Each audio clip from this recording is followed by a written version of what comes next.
Assalamualaikum warahmatullahi wabarakatuh. Perkenalkan, nama saya Desi Larasati, NPM 1702040014,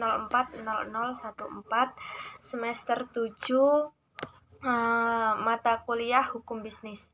Di sini saya akan menjelaskan makalah saya yang berjudul tentang aspek-aspek hukum bisnis.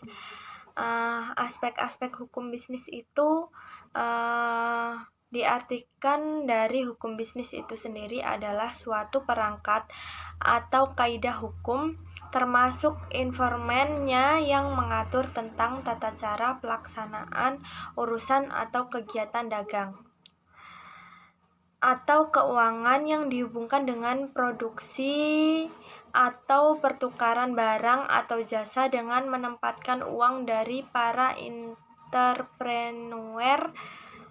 dalam resiko tertentu dengan usaha tertentu, dengan motif dari entrepreneur tersebut adalah untuk mendapatkan keuntungan.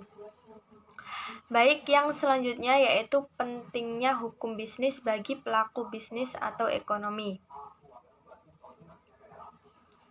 Bisnis berkembang begitu pesatnya dan terus merambat ke berbagai bidang, baik menyangkut barang maupun jasa. Bisnis merupakan salah satu pilar penopang dalam bentuk upaya yang mendukung perkembangan ekonomi dan pengembangan. Dalam melakukan bisnis, tidak mungkin melakukan bisnis terlepas dari hukum, karena hukum sangat berperan mengatur bisnis agar bisnis bisa berjalan dengan lancar, tertib, aman, sehingga tidak ada pihak-pihak yang dirugikan akibat adanya kegiatan bisnis tersebut.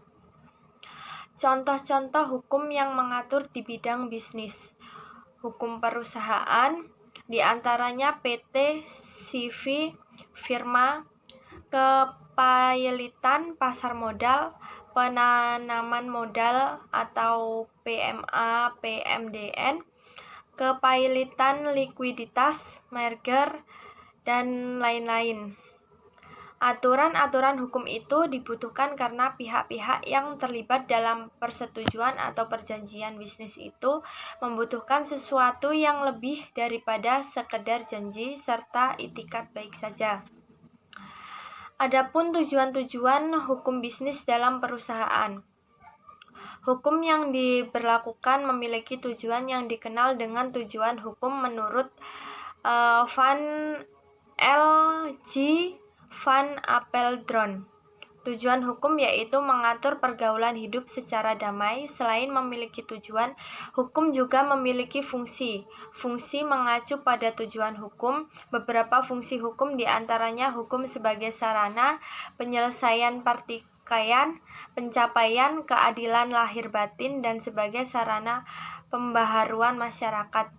Dari tujuan hukum tersebut, maka tujuan hukum bisnis pun dalam suatu perusahaan mengacu pada tujuan hukum.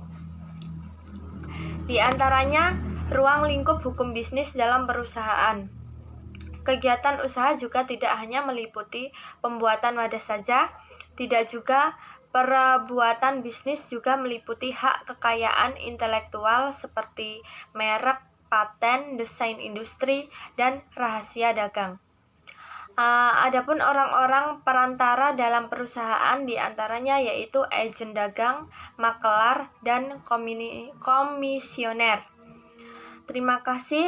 Baik, itu presentasi dari saya.